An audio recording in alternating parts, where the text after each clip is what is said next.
Hare Krishna. Warm welcome for today's book reading session. இதை புரிஞ்சுக்க வேண்டிய ஞானத்தை வேண்டிய பகவான் கிருஷ்ணர்கிட்டையும் ஆச்சாரியர்கிட்டையும் பிரார்த்தனை பண்ணிக்கலாம். ஓம் நமோ பகவதே வாசுதேவாய. ஓம் நமோ பகவதே வாசுதேவாய. ஓம் நமோ பகவதே வாசுதேவாய. ஓம் அஜ்ஞானதிமிரந்தஸ்ய ஞானாகர்ஷலாகய சக்ஷுருன்மிலிதம் येन तस्मै श्रीगुरवे नमः. श्रीचैतन्यमनोभीष्टं स्थापितं येन भूतले स्वयं रूप कदा मह्यं तदान्ति स्वपदान्तिकं वन्देऽहं श्रीगुरो श्रीयुधपदकमलं श्रीगुरोन् वैष्णवांश्च श्रीरूपं साग्रजातं सगगण रघुनाथान्वितं तं सजीवं सात्वैदं सावधूतं परिजनसहितं कृष्णचैतन्यदेवं श्रीराधाकृष्णपदान् सगगण ललिता श्रीविशाखान्वितांश्च ये कृष्णा करुणा सिन्धो दीनबन्धो जगत्पते गोपेश गोपिकान्त राधाकान्त नमोऽस्तु ते तप्तकाञ्चन गौराङ्गी राधे वृन्दे वनेश्वरी ऋषभानुसुते देवी प्रणमामि हरिप्रिये वाञ्छाकल्पतरुभ्यश्च कृपा सिन्धुभैव च पतितानां पावनेभ्यो वैष्णवेभ्यो नमो नमः। नमो ब्रह्मण्यदेवाय को ब्राह्मणहिताय च जगदिताय कृष्णाय गोविन्दाय नमो नमः। नमो महावादन्याय कृष्णप्रेमप्रदायते कृष्णाय कृष्णचैतन्य नाम्ने गौरवत्वेष नमः। गुरवे गौरचन्द्राय राधिकाय तदालय कृष्णाय कृष्णभक्ताय तद्भक्ताय नमो नमः। मुखं करोति वाचालं पङ्गुं लङ्घायते गिरिं यत्कृपातमहं वन्दे श्रीगुरुं दीनदारणं परमानन्दं माधवं श्रीचैतन्य ईश्वरं नमः पङ्कजनाभाय नमः पङ्कजमालिने नमः पङ्कजनेत्राय नमस्ते पञ्चकाङ्ग्रहे कृष्णाय वासुदेवाय देवकीनन्दनाय च नन्दगोपकुमाराय गोविन्दाय नमो नमः। कृष्णाय नमो ॐ विष्णुपादाय कृष्णप्रेष्ठाय भूतले श्रीमते भक्तिवेदान्त स्वामिनिति नामिने नमस्ते सरस्वती देवे गौरवाणी प्रचारिणि निर्विशेष शून्यवादे पाश्चात्येशतारिणि नारायणं नमस्कृत्यं नरं चैव नरोत्तमं देवीं सरस्वतीं व्यासं ततो जय उदीरयेत् नष्टप्रायेष भद्रेषु नित्यं भगवतसेवया भगवती उत्तमश्लोके भक्तिर्भवति नैष्टिकीं शृण्वतां स्वकथः कृष्ण पुण्यश्रवणकीर्तनः अर्थन्तस्तोहै अभद्राणि विधुनोति सुकृत्सताम् पञ्चतत्त्वात्मकं कृष्णं भक्तरूपस्वरूपकं भक्तावतारं भक्ताख्यां नमामि भक्तशक्तिकं जय श्रीकृष्ण चैतन्य प्रभो नित्यानन्द श्री अद्वैत गदाधर श्रीवासादि गौरभक्तवृन्द हरे कृष्णा कृष्णा कृष्णा हरे हरे हरे राम राम राम हरे हरे ஹரே கிருஷ்ணா அனைவருக்கும். ஸோ நம்ம நேற்று என்ன பார்த்தோன்னு யாராவது ஒரு 2 பாயிண்ட் சொல்ல முடியுமா?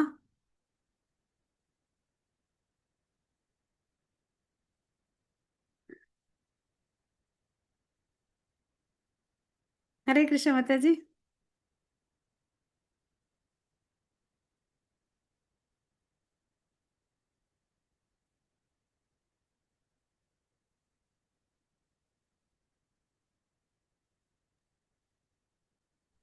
हरे कृष्णा माता जी। ம்.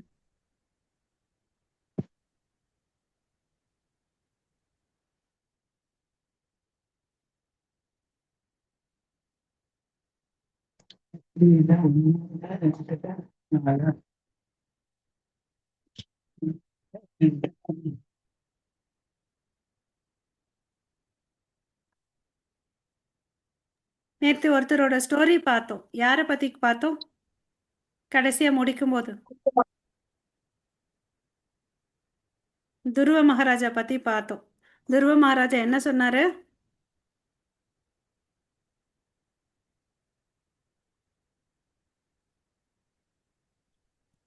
நாரதர் வந்து அவங்க அம்மா மடியில உட்காரணும்னா அவர் வந்து அவங்க அம்மா சொல்றாங்க.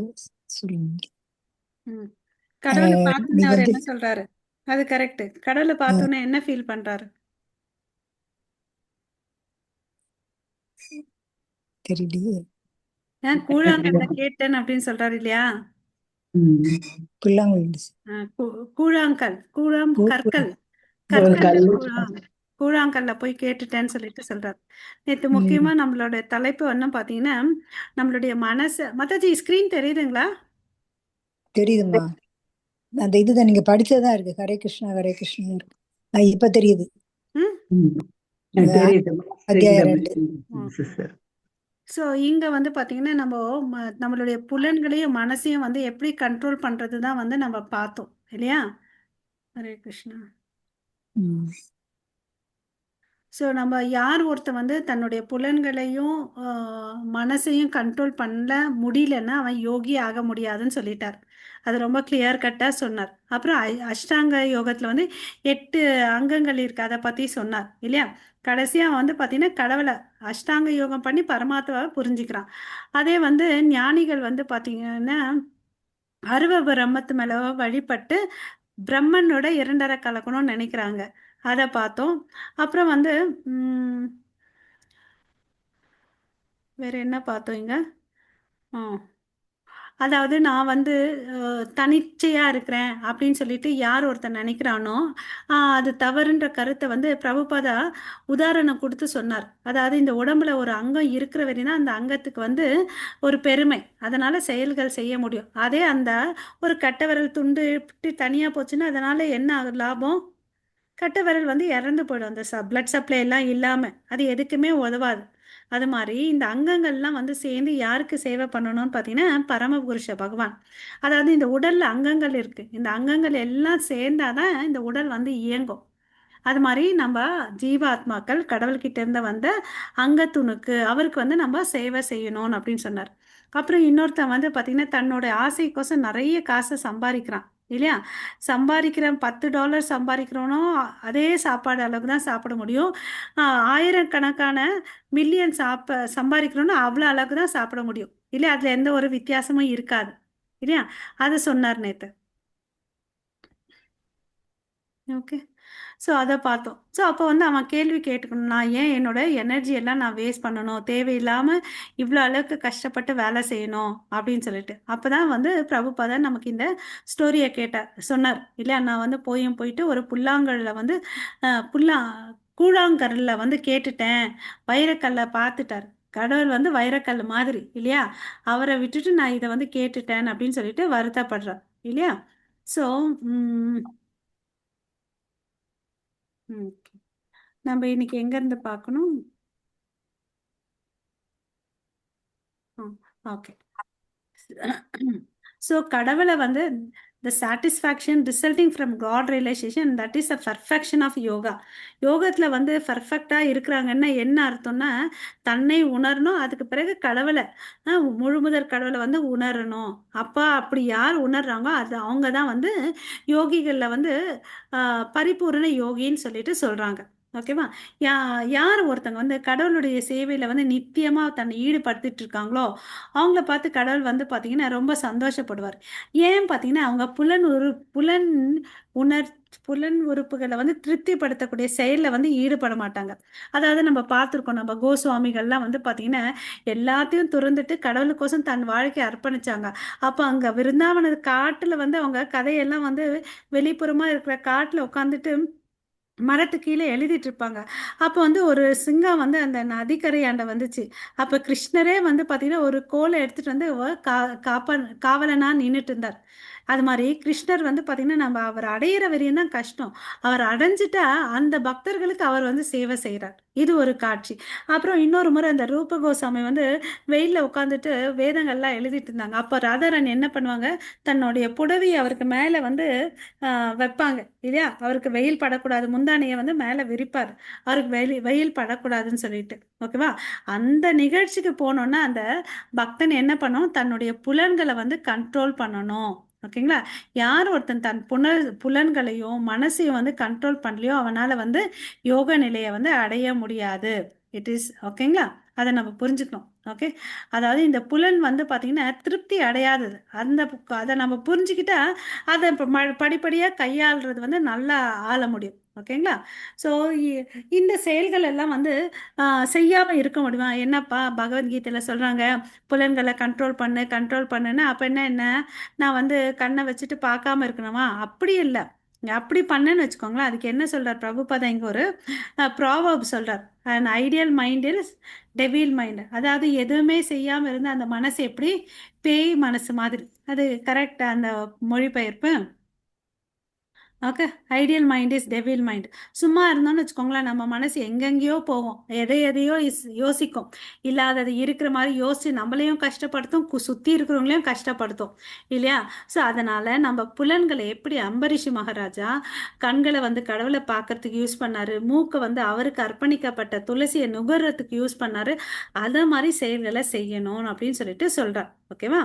ஸோ அப்புறம் வந்து பார்த்தீங்கன்னா அதுக்கு ஒரு உதாரணம் சொல்கிறார். இந்த பௌதிக உலகத்தில் ஒரு பெற்றோர்கள் இருக்காங்க, அவங்க தன்னுடைய மக்களை வந்து ஸ்கூலுக்கு அனுப்பலைன்னு வச்சுக்கோங்களேன், பாட்டத்தெல்லாம் சொல்லி கொடுக்காம இருக்காங்கன்னு வச்சுக்கோங்களேன். ஹரே கிருஷ்ணா. இங்கே பார்த்துட்டு இருக்கோம் நம்ம.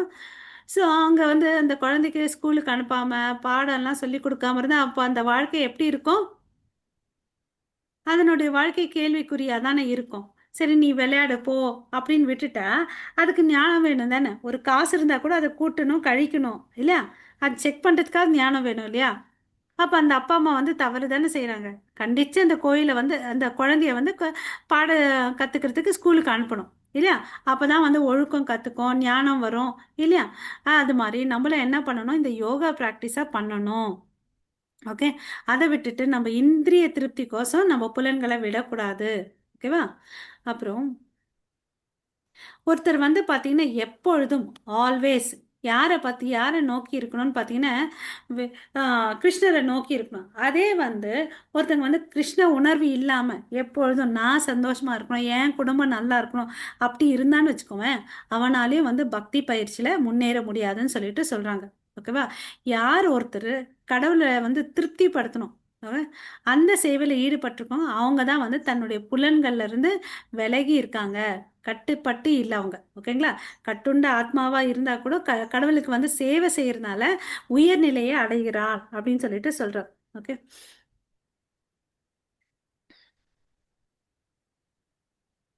ஸோ இப்போ வந்து நமக்கெல்லாம் தெரியும், நம்ம பகவத்கீதையில் வந்து பார்த்தீங்கன்னா நிறைய யோகங்கள் சொல்லியிருக்கார் கிருஷ்ணர் இல்லையா?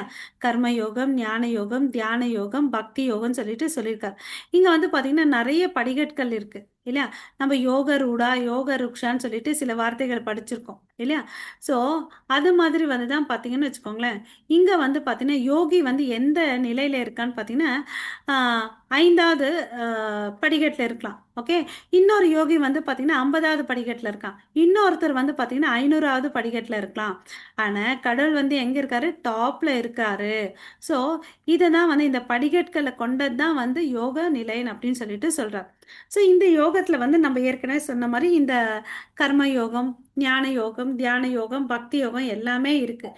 எல்லா யோகங்களை எடுத்து பார்த்தீங்கன்னு வச்சுக்கோங்களேன், யாரை கனெக்ட் பண்ணுதுன்னு பார்த்தீங்கன்னா கிருஷ்ணரை தான் போய் கனெக்ட் பண்ணுது. இந்த கர்ம யோகிகள் கூட பார்த்தீங்கன்னு வச்சுக்கோங்களேன், அவங்க தேவர்கள் வழிபாடு பண்ணுவாங்க, பட் ஏதோ ஒரு நாராயணன் கோயிலுக்கோ விஷ்ணு கோயிலுக்கோ கிருஷ்ணர் கோயிலுக்கும் போவாங்க. அதில் எப்படி அவங்க கணக்குப்படி 10ல் ஒரு பங்கு அதை செய்யறதுனால அவன் வந்து கிருஷ்ண பிரேமை அடைவதில்லை, அது மாத்திரம் உறுதி. ஏன்னா அவன் 10ல் போறனா தான் கடவுளை கும்பிட்றான். ஓகேவா? ஆனால் அவனுக்கு வந்து நன்மை கிடைக்கும். அதே மாதிரி வந்து பார்த்தீங்கன்னா இது கர்ம கர்ம கர்ம யோகத்தில். ஞான யோகத்தில் என்ன பண்ணுறாங்க, அவன் படித்து வேதங்களை புரிஞ்சு என்ன பண்ணுவான், நான் வந்து எனக்கு அடுத்த ஜென்மன்றது வேணாம், நான் ஹாயாக இருக்கணும்னு சொல்லிட்டு பிரம்மத்தை இரண்டரை கலக்கணும்னு நினைக்கிறான். ஓகேவா? அதே மாதிரி தியானம் பண்ணி பகவான் மூலம் பகவானை தெரிஞ்சுக்கிட்டு பகவான் கிட்ட வந்து அடையணும்னு சொல்லிட்டு அஷ்டாங்க யோகிகள் இவங்களே எங்கே போகிறாங்கன்னு பார்த்தீங்கன்னா, கடவுளுடைய சபார்டினேட்ஸ். கடவுளை வந்து புரிஞ்சுக்கிறது மூன்று நிலைன்னு சொல்கிறோம். அதாவது பிரம்மன், பரமாத்மா, பகவான். இது வந்து பார்த்தீங்கன்னா மறைமுகமாக அவரை வந்து சேர்றாங்க இந்த கர்ம யோகிகள், ஞான யோகிகள், தியான யோகிகள். பட் பக்தி யோகி, பக்தி யோகி வந்து பார்த்தீங்கன்னா எந்த யார் வந்து ஒருத்தர் பக்தி பண்ணுறாரோ அவருக்கு வந்து பார்த்தீங்கன்னா கடவுளுக்கு நேரும் சம்பந்தமாக இருக்கு. மித்தவங்க எல்லாம் இன்டைரக்டாக வராங்க. அப்புறம் உயர்ந்த நிலையை அடையலை. அந்த யோகி வந்து பக்தி யோகம் பண்ணணும். பண்ணால் வந்து ஹையஸ்ட் கோல் கிருஷ்ண பிரேமையை அடைய முடியும். ஓகேங்களா? ஏன்னா அந்த படிக்கட்டு, ஏணி படிக்கட்டு ஏறி போனால் மேலே இருக்கக்கூடிய மாடியை அடைய முடியும். அங்கே யார் இருக்காரு? நம்ம பகவான் கிருஷ்ணர் இருக்காரு அப்படின்றத சொல்கிறார். ஓகேங்களா? இந்த ஸ்லோகம் படிங்க மாதாஜி. ஹரே கிருஷ்ணா.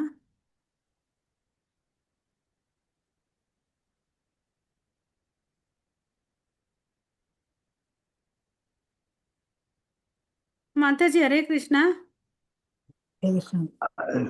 டிரான்ஸ்லேட் பண்ணுறேன்.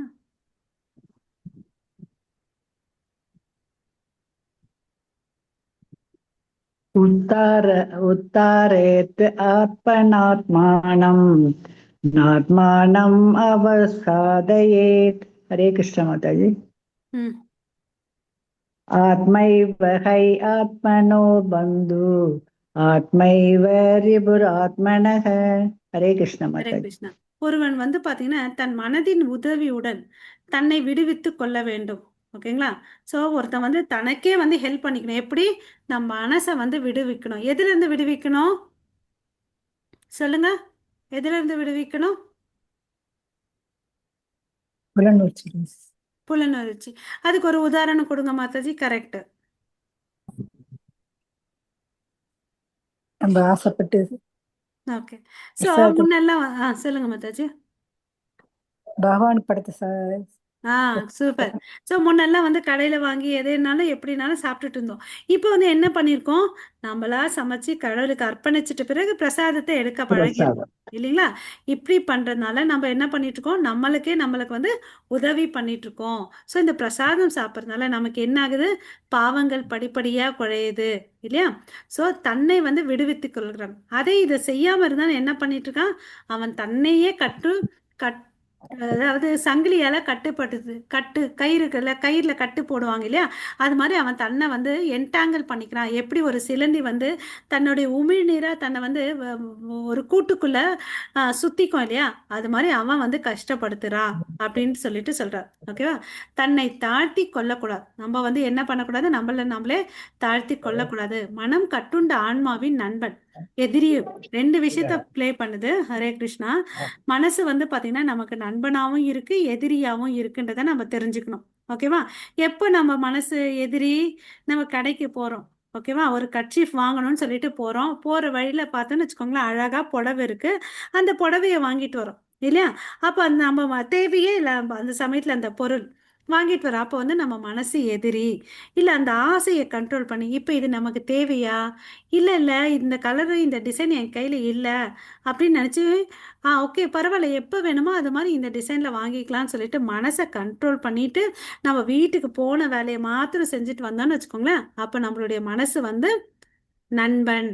ஓகேங்களா? இப்படி தான் நம்மளை வந்து நம்ம உணர்வுகள்ல இருந்து விடுதலை எடுத்துட்டு வரணும். ஓகேங்களா? ஏன்னா புலன்களை விட எது மேன்மையானது? மனசு. மனசை விட எது மேன்மையானது? புத்தி. புத்தியை விட எது மேன்மையானது சொல்லுங்க? ஆத்மா. ஆத்மா இல்லையா? ஸோ நம்ம ஆத்மான்ற சொல்ல இங்கே வந்து எதுக்கு சொல்கிறாருன்னு பார்த்தீங்கன்னா மூன்று விஷயத்தை குறிக்குது. அதாவது இவ்வளோ நாள் நம்ம ஆத்மானா என்ன நினச்சிட்டு இருக்கோம், ஜீவாத்மான் அப்படின்னு நினச்சிட்டு இருக்கோம். பட் இந்த இடத்துல வந்து பிரபுபாதா வந்து மூன்று பொருள் கொடுக்குறாரு. 3 மீனிங்ஸ். சொல், உடல், மனம் மற்றும் ஆண்மை. நாளையும் சேர்த்து குறிக்கிறார். ஓகேவா? இத்தனை நாள் நமக்கு இந்த மூணு பொருள் தெரியாது. உடல், மனம், சொல், ஆன்மா, அந்த நாளையும் சேர்த்து சொல்றார். ஓகேவா? ஸோ யோக முறையால் மனம் மற்றும் கட்டுண்ட ஆத்மா ஆகியவை மிகவும் முக்கியமானவை. ஓகேங்களா?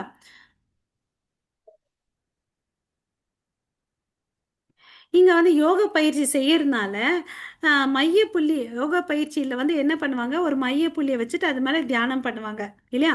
ஆத்மா இங்கே மனதை குறிக்கிறது. ஓகேவா. யோகா அமைப்பின் நோக்கம் மனதை கட்டுப்படுத்துவதும் புலன்களின் மீதான பற்றுதலிருந்து அதை விளைவிக்குவதும் ஆகும். கட்டுண்ட ஆன்மாவை அறியாமையின் சேற்றிலிருந்து விடுவிக்கும் அளவுக்கு மனம் பயிற்சி பெற்றிருக்க வேண்டும் என்பதை இங்கே வலியுறுத்தப்படுகிறது. அதாவது நம்ம ஒரு சகதியில விழுந்துட்டோம்னு வச்சுக்கோங்களேன், நம்மளால வந்து எழுந்துட்டு வர முடியாது. ரொம்ப அந்த டெசர்ட்ல எல்லாம் அந்த என்ன சொல்லுவோம் மாதாஜி, உம் புதைக்குழியா, கரெக்டா, அந்த டெசர்ட்ல எல்லாம் இருக்குமே, கட்ட இது இந்த சன் இது டியூன்ஸ்னு சொல்லுவோம் இல்ல மாதாஜி, சாண்ட் டியூன்ஸ், புதைக்குழி தானே, மணல் பாலைவனத்துல குழி. எல்லாம் இருக்குமே ஆமாம். இல்லையா. அதுல ஒருத்தன் போயிட்டானா அதை வந்து அவனுக்கு வேற யாராவது ஒருத்தன் கை கொடுத்து தான் காப்பாற்ற முடியும் இல்லையா. ஸோ அந்த இடத்துல அந்த மாதிரி நிலைமை. இந்த இடத்துல என்ன சொல்றாருன்னா, உன்னோட உதவியோட உன்னோட சொல்லு உடல் மனத்தை வந்து நீ ஃபர்ஸ்ட் கண்ட்ரோல் பண்ணு. ஓகேவா. அப்படி நம்ம பண்ண பண்ண நம்ம கீழே இருக்கக்கூடிய சங்கிலியை வந்து யார் அறுப்பாங்கன்னு பார்த்தீங்கன்னா ஆன்மீக குரு வந்து அறுப்பாரு.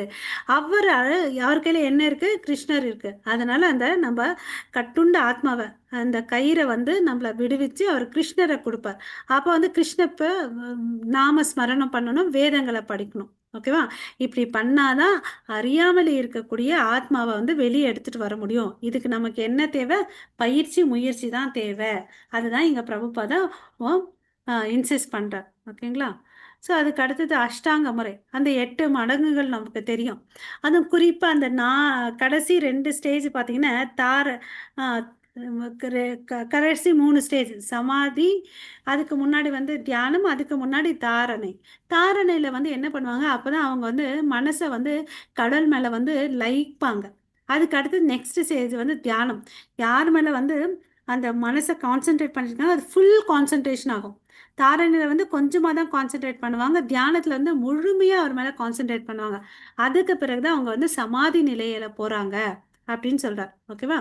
இப்படி பண்ணுறதுனால அவனுடைய மனசு வந்து என்ன ஆகுது, சரியான உயர்ந்த கொள்கைக்கு வந்து அவனால் யூஸ் பண்ண முடியுதுன்னு அப்படின்னு சொல்கிறார். ஓகேவா. ஸோ இங்கே மனதை கட்டுப்படுத்த முடியாவிட்டால், ஓகேயா, உயர்வு என்ற கேள்விக்கே இடமில்லை. அவன் வந்து ஃபர்ஸ்ட் என்ன பண்றான், யம நியம ஆசன பிராணாயாம பிரத்யாகாரம் இதெல்லாம் பண்ணிட்டு தான் இந்த ஸ்டேஜுக்கு வரான் இல்லையா. அவன் டைரக்டா வரல. அப்போ வந்து அவன் புலன்களை எல்லாம் கண்ட்ரோல் பண்ணியிருக்கான் இல்லையா. ஸோ அப்போ வந்து நம்மளும் இதெல்லாம் பார்த்துட்டு நம்ம புலன்களை வந்து கண்ட்ரோல் பண்ண தெரிஞ்சுக்கணும். ஓகே. அப்புறம் இந்த உடலை வந்து பார்த்தீங்கன்னா ஒரு தேர் போன்றது, மனம் தான் அதனோட ஓட்டுநர். உங்கள் ஓட்டுநரிடம் என்னை கிருஷ்ணர் இது வந்து இந்த கம்பேரிசன் நல்லா புரிஞ்சுக்கணும். நம்ம உடம்பு வந்து பார்த்தீங்கன்னா தேர், நம்ம மனசு வந்து பார்த்தீங்கன்னா டிரைவர். ஓகேங்களா. இப்போ வந்து மனசு சொல்லுது, ஓகேவா, ஓட்டுநர்கிட்ட என்னை வந்து கோயிலுக்கு கூட்டிகிட்டு போன்னு சொல்லுது. அப்போ அந்த மனசு டிரைவர் என்ன பண்ணுவார், கோயிலுக்கு. கோயிலுக்கு கூட்டிகிட்டு போகிறார். அதே எனக்கு வந்து ஒரு ஆம், மது கடைக்கு கூட்டிகிட்டு போ, நாங்கள் அதாவது வைனு விஸ்கெல்லாம் குடிக்கணும் ஆனால் அங்கே கூட்டிகிட்டு போன்னு சொன்னால் அந்த மனசு என்ன பண்ணும், ஓகே. மதுபான கடைக்கு கூட்டிகிட்டு போவோம் இல்லையா. நம்ம என்ன சொன்னாலும் அது செய்யும் இல்லையா. நீங்கள் நம்ம எந்த இடத்துக்கு போன்னு சொல்கிறோமோ அந்த ஓட்டுநர் என்ன பண்ணுவார், கூட்டிட்டு மறுப்பு எதுவும் தெரிவிக்காம நம்மளை கூட்டிகிட்டு போவார். இப்போ யாரோட முடிவு இது, மனசோட ஆ மனசோட முடியுது. மனசு இல்லையா. மனசு என்ன சொல்லுதோ அந்த உடல் வந்து செய்யுது. ஸோ அந்த மனசை வந்து நம்ம என்ன பண்ணணும், ஒழுங்குமுறைப்படுத்தணும் இல்லையா. ஹரே கிருஷ்ணா. ஆமாவா இல்லையா. ஆமா. இப்போ இங்க எதிரி நண்பன் வெளியே இருக்கானா உள்ள இருக்கானா, உள்ளதான் இருக்காங்க. உள்ளதான் இருக்கான். ஸோ நம்ம மனசு எதிரியா இருந்தா மதுபான கடைக்கு போவாங்க அந்த மனுஷன். அதே நண்பனா இருந்தா கிருஷ்ணரோட கோயிலுக்கு போவாங்க. ஸோ அதை நம்ம நண்பனா வச்சுக்கிறோமா எதிரியா வச்சுக்கிறோமான்றது நம்ம கையில தான் இருக்கு. ஓகேவா. இந்த யோகத்தை வந்து ஏன் பண்ணாங்க, மனசை வந்து கண்ட்ரோல் பண்றதுக்கோசம் தான் வச்சாங்க. ஓகேங்களா. வேற எதுக்குமே இல்லை. ஓகேவா. இதன் மூலமா இந்த ஜீவாத்மா என்ன தெரியுது, நம்ம பரமபுருஷ பகவான் கிட்ட இருந்து வந்த ஒரு பகுதி. நமக்கும் வந்து என்ன இருக்குது, எல்லையற்ற சுதந்திரம் ஒன்று இருக்குன்றதை நம்ம தெரிஞ்சுக்கணும். ஓகேவா. நமக்கு வந்து ஒரு குறிப்பிட்ட அளவுக்கு சுதந்திரம் இருக்கு. அது என்னன்னா வித்தின் லிமிட்டேஷன். ஓகேங்களா? ஃபுல் சுதந்திரம் இல்லை. ஏன்னா கடவுள் தான் வந்து ஸ்வராட். நம்ம எல்லாம் அவர் மேலே தான் வந்து டெபெண்ட் ஆயிருக்கோம். பட் இருந்தாலும் அவருக்கு வந்து நமக்கு ஒரு சின்ன சுதந்திரம் கொடுத்துருக்காரு. அந்த சுதந்திரத்தை வந்து நம்ம பிரயோஜனமாக யூஸ் பண்ணிக்கணும். ஓகேங்களா? அப்போ நம்ம கிருஷ்ணர் கோயிலுக்கு போகிறதா இல்லை இரவு விடுதிக்கு போகிறதா எதானாலும் பண்ணிக்கலாம். கிருஷ்ணர் கோயிலுக்கு போனால் அடுத்த ஜென்மமும் நல்ல ஜென்மமாக கிடைக்கும், பக்தி பண்ணுவோம். அதே இரவு விடுதிக்கு போனால் தமோ குணத்தில் இருக்கும். எப்படி இருக்கும் வாழ்க்கை? கீழ் நோக்கி செல்லுமா மேல் நோக்கி செல்லுமா? கோயிலுக்கு போனா மேல் கீழ் நோக்கி செல்லும். அதை புரிஞ்சுக்கணும். ஓகேங்களா? இந்த கிருஷ்ண பக்தியின் இயக்கத்தின் நோக்கம் இங்க பிரபுபாதா என்ன சொல்றாரு? மனதை கிருஷ்ணரிடம் நிலைநிறுத்துவது. யாரு மேல இல்ல. அவர் என்ன சொன்னாரு? என்ன நீ என் மேல நீ மனசு நிறுத்து, நான் வந்து ஆன்மீக குரு அப்படிலாம் ஒண்ணுமே சொல்ற. அவர் என்ன சொல்றாரு? கிருஷ்ணரிடம் மனசை வந்து நிலை நிற்க செய்யணும் அப்படின்னு சொல்றாரு. ஓகேவா? மனம் வந்து அதை சொன்னா செஞ்சுச்சுன்னு வச்சுக்கோங்க. அப்ப வந்து என்ன அர்த்தம்? அது உறுதியாவும் இருக்குது, நமக்கு நண்பனாவும் இருக்குது. ஓகேவா? ஏன்னா அவருக்கு வேற சாய்ஸே இல்லை செய்யறதுக்கு. கண்டிப்பா அது அப்படிதான் செய்யும் இல்லையா? அவர் வந்த உடனே நமக்குள்ள என்ன ஆகுது? ஞானம். அதாவது சொல்றாரு இல்லையா, உனக்கு தேவையான அளவுக்கு யோகக்ஷேமம் வகாமியகம் சொல்லிட்டு தேவையான அளவுக்கு ஞானத்தையும் மறதியும் எல்லாத்தையும் கொடுக்கறது யாரு? ஞான்தான் இல்லையா? நாலேஜ், ரிமெம்பரன்ஸ், ஃபர்கெட்ஃபுல்னஸ் எல்லாத்தையும் கொடுக்கறது நான் தான் அப்படின்னு சொல்றாரு. அந்த ஒளி என்ற சூரியன் வந்த பிறகு அங்க இருட்டுக்கே இடம் இல்லை, அஜ்ஞானம் இருக்காது இல்லையா? அப்போ அந்த மாயை வந்து வெளியே போயிடுது இல்லையா? மாயை வந்து பாத்தீங்கன்னா உள்ள நுழையாது. ஹரே கிருஷ்ணா. அப்போ அதனால திடமா இருக்கும்போது நம்ம என்ன பண்றோம்? கீழே விழமாட்டோம். மனதை ஏன்னா கிருஷ்ணர் முல்ல ஃபுல்லாக உறுதியாக வச்சுட்டோம். ஓகேவா? அப்போ அங்கே வந்து வீழ்ச்சி ஏற்படாது. மனசு வலுவாக இருக்கிறதுனால அந்த இயக்குனர் வந்து வலிமையாகிறார். நம்ம விரும்பும் இடத்துக்கு செல்கிறார். அப்போ வந்து என்ன ஆகுது? பரமனை விட்டு விலக முடியாதபடி செய்வதற்கு நோக்கமாக உள்ளது. இதுதான் இந்த பக்தியின் நோக்கமே. பிரபுபாதா சொல்றது என்ன? பரமனை அடைய வேண்டும் அப்படின்ற ஒரு எண்ணத்தை தான் சொல்றார். இது மூலமா, இந்த யோக பயிற்சி மூலமா பகவானை அடையுங்க அப்படின்னு சொல்றார். சவை மனா கிருஷ்ண பாதார விந்தையோ. அம்பர் ரிஷி மகாராஜா சொல்றாரு இல்லையா, துர்வாச முனி என்ற ஒரு அஷ்டாங்க யோகியுடன் சண்டை. இது வந்து பாத்தீங்கன்னா அம்பரிஷி மகாராஜா வந்து பாத்தீங்கன்னா ஒரு கிரகஸ்தன், ஒரு சிறந்த அரசன். இந்த துர்வாச முனி பெயர்லேயே வந்து என்ன இருக்குது? முனி. அவர் என்ன யோகத்தை பண்ணாரு? அஷ்டாங்க யோகத்தை பண்ணார். அம்பரிஷி என்ன யோகத்தை பண்ணாரு? பக்தி யோகத்தை பண்ணார். சிம்பிளா. அவர் எங்கேயும் போயிட்டு காட்டுக்கு போயிட்டு மூச்சை கண்ட்ரோல் பண்ணல, எதையும் கண்ட்ரோல் பண்ணல. வீட்டில் இருந்துட்டு தான் வேலையை செஞ்சுட்டு பக்தியை பண்ணார். இப்போ இங்க வந்து பாத்தீங்கன்னா யாருடைய உணர்வுகள் வந்து கட்டுல இருந்துச்சு? அம்பரீஷ். அம்பரிஷி. ஏன்னா துர்வாச முனி வந்து அந்த சாப்பிடணும்னு வந்தாரு. ஏகாதசி இருந்துச்சு. அவர் வந்து துவாதசி திதிக்கு முடியறதுக்குள்ள வரல. அதனால இவர் என்ன பண்ணார்? நீரை பருகினார். அதை தெரிஞ்சுட்டு அவர் வந்து கோபம் ஆனார் துர்வாச முனி. அந்த கோபத்தால யாருக்கு அழிவு ஏற்படுச்சு? துர்வாசர். அஷ்டாங்க யோகியான துர்வாச முனிக்கு இல்ல. அதனால என்ன பிரயோஜனம்? ஈவன் மேனகை வந்து அவங்க கிட்ட வந்து தோல்வி ஏற்றவங்க யாரு? விஸ்வாமித்ரா. ஸோ இந்த முனிகள் யோகிகள் கூட பாத்தீங்கன்னா தன்னுடைய புலன்களை கண்ட்ரோல் பண்றதுல ஃபெயிலியர் ஆயிருக்காங்க. அதே பக்தி யோகத்தை பண்ண இந்த அம்பரீஷ் மகாராஜாக்கு என்ன பண்ணாரு கிருஷ்ணர்? அவருடைய தளத்தையே உயர்த்தினார். இந்த முனி வந்து கடைசியா எல்லா லோகத்துக்கு போறாரு. பிரம்மலோகம், சிவலோகா, விஷ்ணு லோகம், நாராயணன் கிட்டேயே போயிட்டு திரும்பி என்ன பண்றாரு? தன்னுடைய பக்தன் கிட்டேயே போன்னு சொன்னார் நாராயணன். அவர்கிட்ட வந்து விழுந்தார். இவர் தான் வந்து அந்த சுதர்சன சக்கரத்தை வந்து அந்த அக்னி பிளம்ப வந்து அவர் நிறுத்துறாரு இல்லையா? இல்லையா? ஆமா. ஸோ இதுல இருந்து பக்தி யோகன்றது சிறந்ததுன்றதை நம்ம தெரிஞ்சுக்கணும். ஓகேவா? ஸோ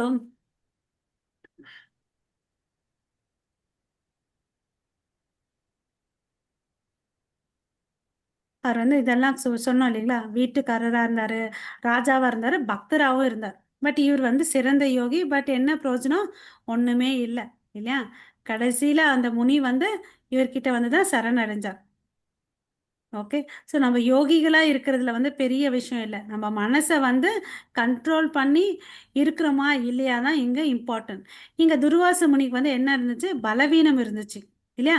கடைசியில் இங்கே வந்து அம்பரிஷியோட பாதத்தில் வந்து கீழே விழுந்தாரு. ஓகேவா? ஒரு சாதாரண ராஜா அவருடைய காலில் வந்து யார் விழுறாரு? ஒரு முனிவர் வந்து விழுறார். அப்ப அவருக்கு வந்து என்ன தெரியுது, மனசை வந்து கண்ட்ரோல் பண்ண தெரியல. பட் அம்பரீஷ் மகாராஜா, சரிங்க நான் பண்ணது தப்புன்னு நீங்க தண்டனை கொடுங்கன்னு சொல்லிட்டு பவ்யமா இருந்தார். அந்த மனசு தான் சிறந்தது இல்லையா? ஸோ ஏன்னா அவர் ஏன் அதனால முடிஞ்சிச்சு, அவர் எப்பொழுதும் பரிபூரண நிலையில் இருந்தார். தன்னுடைய மனசை கிருஷ்ணருடைய தாமரை திருவடியில நிலைச்சிருந்தாரு. அதனால அவருக்கு என்னாச்சு, தன் மனசை கண்ட்ரோல் பண்றது கூட ரொம்ப சுலபமாச்சு. அதனால அவர் வாழ்க்கையில வெற்றி பெற்றார். ஓகேங்களா? ஸோ ஒருத்தன் வந்து யோகம் பண்ணணும்னா என்ன பண்ணணும், புலன்களை கண்ட்ரோல் பண்ணணும். அந்த யோகங்கள் மூலயமா நம்ம யாரை யோசிக்கணும், பரமபுருஷ பகவானுடைய தாமரை திருவடியை வந்து யோசிக்கணும். ஓகேயா? யோக இந்திரிய சம்யம, யோக முறையை புலன்களை கட்டுப்படுத்துவதாகும். மனம் புலன்களுக்கு மேலாக இருப்பதால் நாம் மனதை கட்டுப்படுத்த முடிந்தால் நமது புலன்கள் தானாக கட்டுப்படுத்தப்படும். நம்ம இதை ஏற்கனவே நம்ம சொன்னோம் இல்லைங்களா, புலன்களை விட சிறந்தது மனம். ஸோ புலன்களை கண்ட்ரோல் பண்ணா அது எப்படி பண்ண முடியும், மனசு மூலம் தான் வந்து பண்ண முடியும். அதாவது இங்க உதாரணம் சொல்லியிருக்கார் பிரபுவதா, நாக்குக்கு முறையற்ற ஒன்றை சாப்பிட விரும்பலாம், ஆனால் மனம் வலுவாக இருந்தால் அதெல்லாம் இல்லப்பான்னு சொல்லிட்டு சொல்லிடுவாங்க இல்லையா? இது சாப்பிடக்கூடாதுன்னா சாப்பிடக்கூடாது, கிருஷ்ணர் பிரசாதம் மாத்திரம் தான் சாப்பிடணும்னு நினைச்சா அதை மாத்திரம் தான் சாப்பிடுவாங்க. இது மாதிரி நம்ம புலன்களை கண்ட்ரோல் பண்ணலாம். அதுக்கு வந்து ஒரு உதாரணம் கொடுத்தார், நாக்கு நீ எப்படி கண்ட்ரோல் பண்ணலாம் அப்படின்னு சொல்லிட்டு. அதுக்கு அடுத்தது இந்திரியாணி பராணி ஆகூர் இந்திரியேப்பிய பரம்மனா, அதாவது ஜட உடல் புலன்களை கொண்டுள்ளது. இதன் விளைவாக உடலின் செயல்பாடுகள் புலன் சார்ந்த செயலாகும். ஸோ நம்ம செய்கிற செயல்கள்லாம் என்ன, ஜட செயல்கள் தான், எல்லாமே புலன்கள் சார்ந்து தான். ஆனால் அதுக்கு மேலே என்ன இருக்குது, மனம் உள்ளது. மனதிற்கு மேலே அறிவு உள்ளது, அதற்கு மேலே புத்திசாலித்தனம், அதற்கு மேலே ஆன்மீக ஆன்மா உள்ளது. ஸோ நம்ம இவ்வளோ நாள் எந்த தளத்தில் வேலை செஞ்சுட்டு இருக்கோம்னு பார்த்தீங்கன்னா வச்சுக்கோங்களேன், பௌதீக தளத்தில் தான் இந்த உடல் சம்பந்தமான செயல்கள் தான் செஞ்சுட்டு இருக்கோம். பட் இதுக்கு அப்பாற்பட்டு ஒரு தளம் இருக்குது, அது என்னன்னு பார்த்தீங்கன்னா ஆன்மீக தளம். ஓகேங்களா? ஸோ அப்போ வந்து அந்த ஆன்மீக தளத்தில் நம்ம செயல்கள் செஞ்சோம் பார்த்தீங்க, இதே புலன்கள், இதே மனசு, இதே புத்தி வந்து என்ன ஆகுது, ஆன்மீகமயமாகிறது, கிருஷ்ணமயமாகிறது. ஓகேங்களா? ஸோ இதுதான் நம்மளுடைய நோக்கமாக இருக்கணும் இல்லையா? ஸோ இந்த ஆன்மா தான், ஏன்னா ஆன்மீக ஆத்மா தான் எல்லாத்தையும் விட சிறந்தது. ஓகேவா? ஆனால் அது தூங்குவதால் நிலையற்ற மனதிற்கு அவர் வழக்கறிஞரின் அதிகாரத்தை வழங்கி உள்ளார். இருப்பினும் ஆன்மா விழித்தவுடன் அது மீண்டும் எஜமானாகிறது. மேலும் அடிமை மனம் முறையற்ற முறையில் செயல்பட முடியாது. ஓகேவா? என்ன சொல்ல வர்றாரு? ஹரே கிருஷ்ணா. மத்தாஜி இதை படிங்க, மத்தாஜி யாராவது.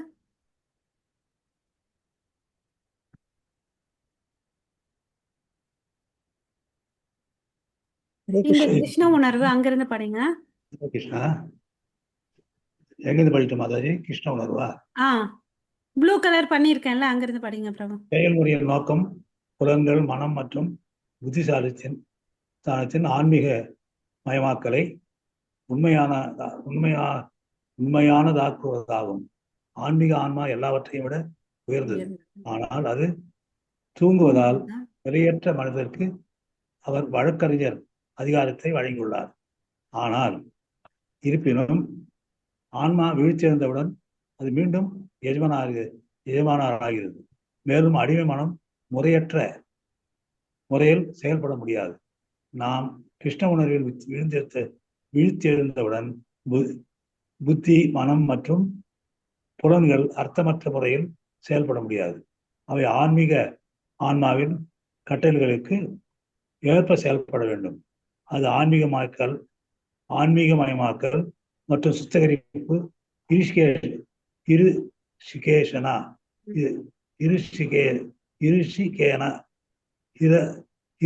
இருஷிகேசா சேவனம் பக்திர் உச்சதே.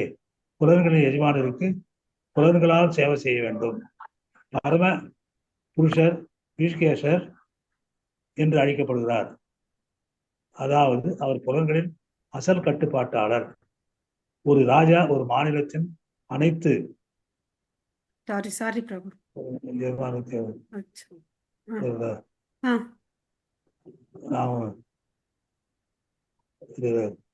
ஒரு ராஜா ஒரு மாநிலத்தின் அனைத்து செயல்பாடுகளையும் ஆரம்பத்தில் கட்டுப்படுத்துவார்.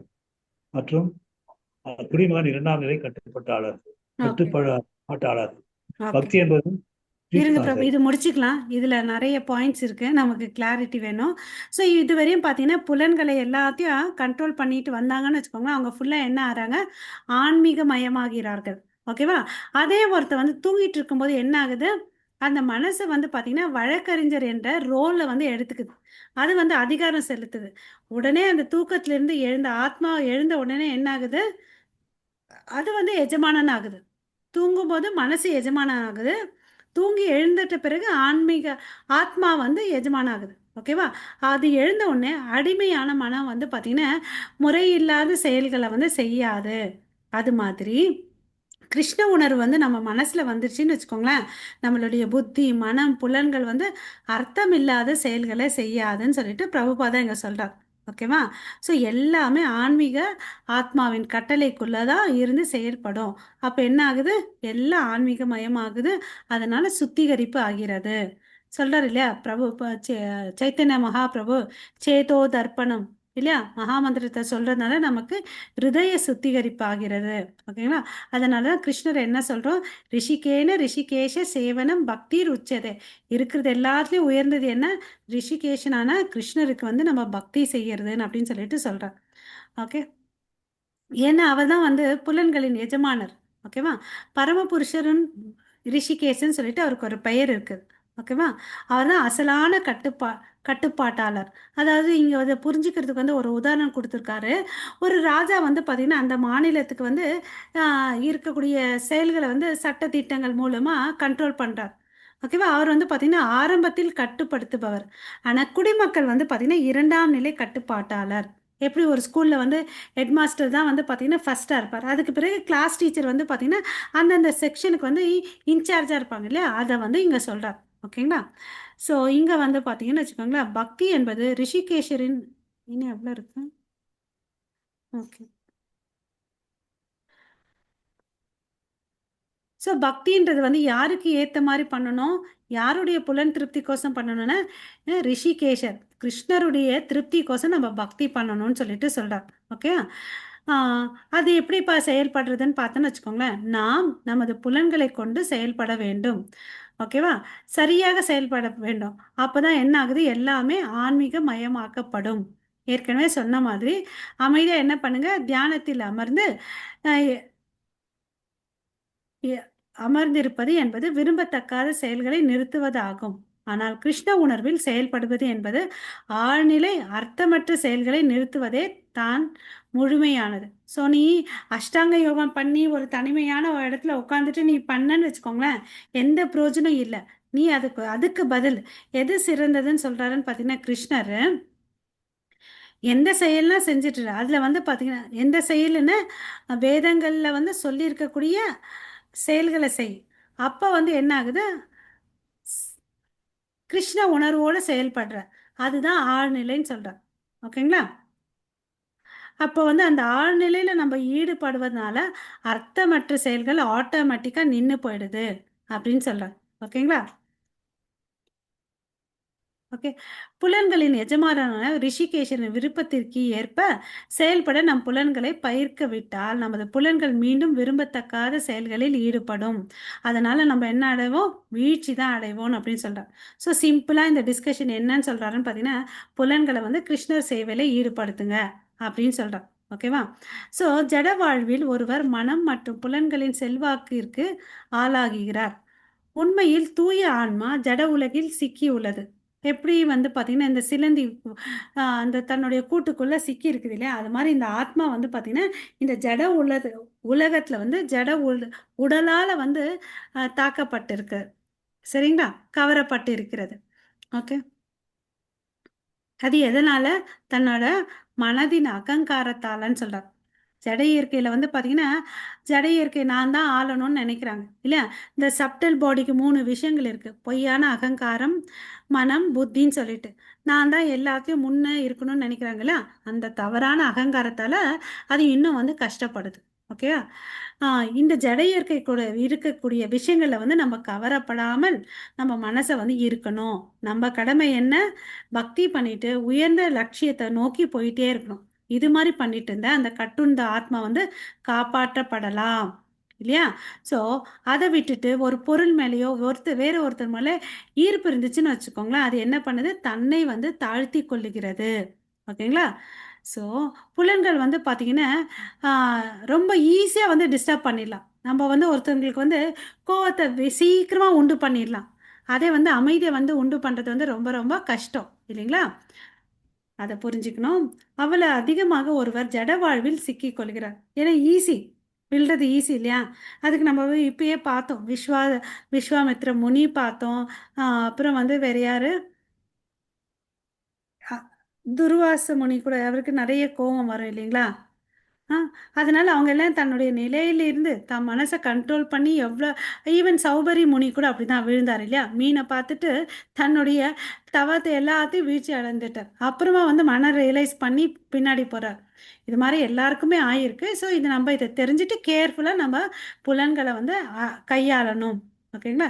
இதுதான் பகவத்கீதைனா மற்றும் 6வது அத்தியாயம், 6 அத்தியாயம் 5 வசனத்தில் வந்து ஹைக என்ற சொல்ல வந்து விஷயத்தை வலியுறுத்த பயன்படுத்துகிறார். அதாவது ஒருவர் இதை செய்ய வேண்டும் என்று சொல்லியிருக்கார். மாதாஜி இதை படிங்க. மனையேவ மனுஷானா காரணம் பந்த மோக்ஷயோ பந்தய விஷய சங்கோ.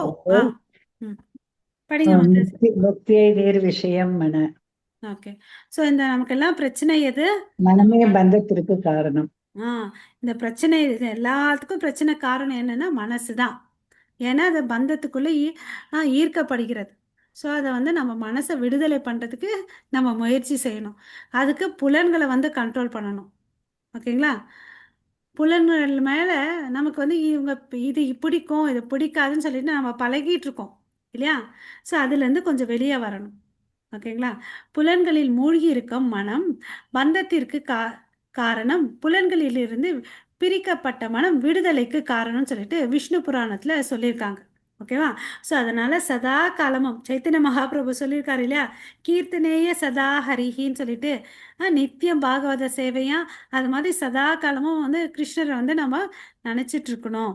ஓகேங்களா? அப்படி பண்ண நமக்கு என்ன ஆகுது? பக்தின்றது கிடைக்குது. ஓகேவா? அப்போ விடுதலை கிடைக்குது. ஓகே. அப்போ மாயையிலிருந்து நம்ம தாக்கப்பட மாட்டோம். மாயையிலிருந்து நமக்கு விடுதலை வருது. ஓகேங்களா? கிருஷ்ண உணர்வு வந்து பார்த்தீங்கன்னா நமக்கு சூரிய ஒளி போல இருக்குது. ஓகேங்களா? இன்னும் நிறைய இருக்கா? கொஞ்சம் தானே இருக்கு. யாரோ வந்திருக்காங்க. கிளாஸ் இருக்கா Mataji? Oppo Mataji. Okay. So நமக்கு சுதந்திரம் இருக்கு. ஓகேங்களா? ஸோ ஒரு இருண்ட அறைக்குள்ளே இருக்கிறதும் நம்மளோட விஷயம்தான். பகலில் வந்து பார்த்தீங்கன்னா தங்கலாம், இல்லை வெளிச்சத்தில் வந்து இருக்கலாம். இது எல்லாமே நம்மளுடைய விருப்பம்தான். ஓகேங்களா? ஸோ அந்த இருளை வச்சு, ஒளியை வச்சு இருளை வந்து மறைக்க முடியாது இல்லையா? லைட்டு போட்டு எல்லா இடமும் பிரகாசமாக ஆயிடும் இல்லைங்களா? ஹரே கிருஷ்ணா. ஓப்போ ஆமாமா. மாதாஜி. அவர் யார்? ரேவதி மாதாஜியா? இல்லை வேற ஏதாவது கிளாஸ் இருக்கா மாதாஜி? இல்ல மாதாஜி, இன்னைக்கு ஒரு கிளாஸ் கிடையாது. 3 மணிக்கு தான் Dharani Mataji class. Okay, super. Hare Krishna. So Krishna நீங்கள் மாதாஜி. வரவே எனக்கு ஓகே.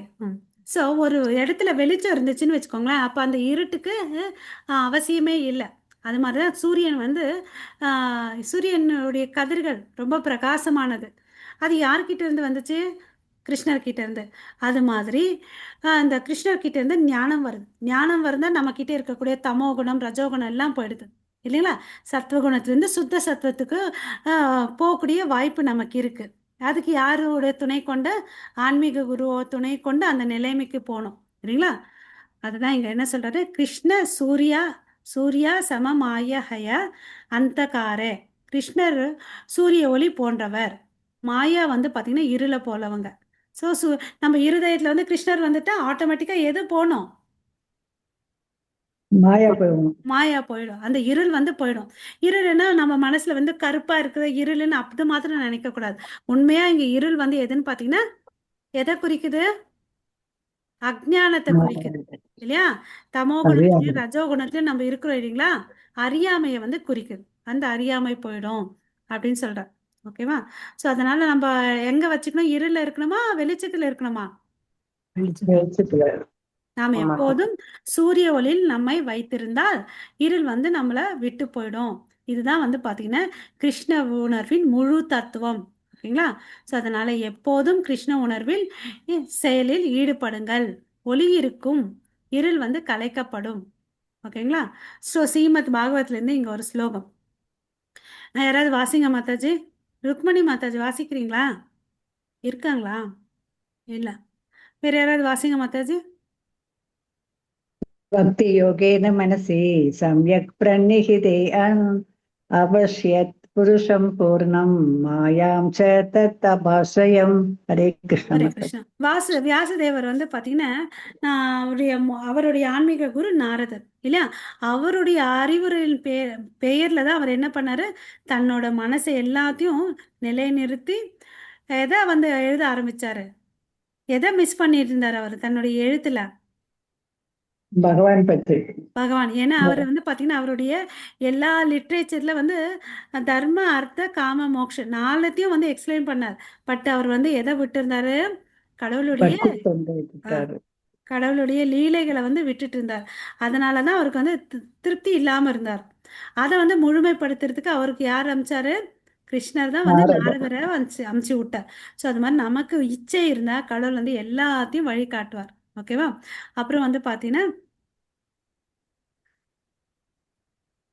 அவர் சொல்லி அவர் மெடிடேட் பண்ண ஆரம்பிக்கிறார். மெடிடேட் பண்ண ஆரம்பிச்சோடனே வியாசதேவர் முழு கட்டுப்பாட்டில் இருந்த அவரது வெளிப்புற சக்தியுடன் முழு மனதுடன் கூடிய முழுமுதற் கடவுளை கண்டார்.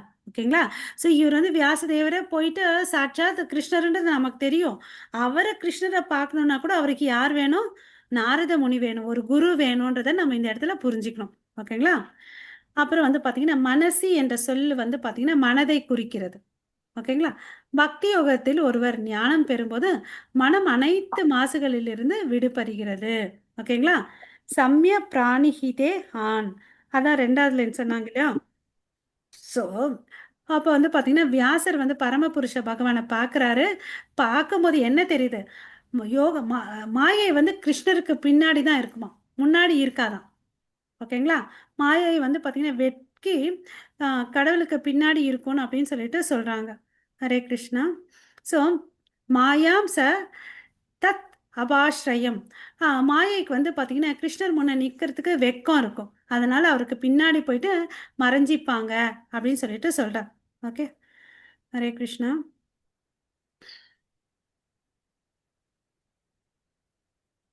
இன்னும் எவ்வளோ இருக்கு? ஒரு பேராகிராஃப் தான் இருக்கு. ஆ, பிரபு உங்களுக்கு கிளாஸ் இருக்கா பிரபு? மோகன்தாஸ் பிரபு. இல்ல மாதாஜி, தர்மேஸ்வரி மாதாஜி ஒரு மீட்டிங் சொல்லியிருந்தாங்க இல்லையா, ஓகே. அதுக்கு ஜாயின் பண்றோம். இந்த ஒரு பேராகிராஃப் தான் இருக்கு பிரபு, நீங்க முடிச்சிடலாம் முடிங்க சாப்டர். மாதாஜி. மாதாஜி வர வரைக்கும் டைம் இருக்குல்ல. இந்த 2 பேராகிராஃப்ஸ் இருக்கு. ஓகே. மாதாஜி வர வரைக்கும் டைம் இருக்கு. You continue Mataji. மாதாஜி இந்த ஸ்லோகம் படிங்க யாராவது. ஹரே கிருஷ்ண மாதாஜி. யயா சமோஹிதா ஜீவ ஆத்மானாம் திரிகுணாத்மகம் பரோ பிமடுதே நர்தம் தத்கிருதம் சாபிபத்யதே. ஹரே கிருஷ்ண மாதாஜி. ஓகே மாதாஜி, நம்ம இங்க நிறுத்திடலாம். வாஞ்சா கல்பத்தருப்பேஷ கிருபா சிந்து பயவச்ச பதிதானாம் பாவனேபியோ வைஷ்ணவேபியோ நமோ நமः. अनंत कोटि वैष्णव वृंद की जय. नामाचार्य हरिदास ठाकुर की जय. जगतगुरु श्रील प्रभुपाद की जय. निताय गौरव प्रेमानंदे. हरि हरि बोल. हरे कृष्णा டு எவ்ரிவன். நம்ம நாளைக்கு மீட் பண்ணலாம் மாதாஜி. பிரபுஜி. ஹரே கிருஷ்ணா. ஹரே கிருஷ்ண. ஹரே கிருஷ்ணா. ஹரே கிருஷ்ணா. வாழ்க வாழ்க வளமுடன்.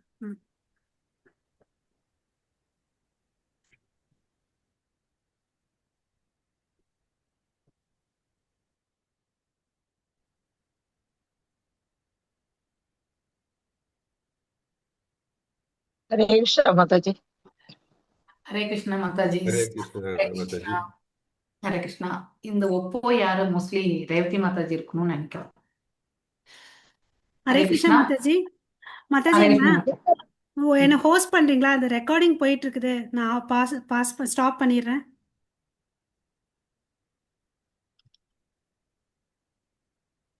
No issues. ஓகே. எல்லாருக்கும் ஹரே கிருஷ்ணா. ஹரே கிருஷ்ணா மாதாஜி. ஹரே கிருஷ்ணா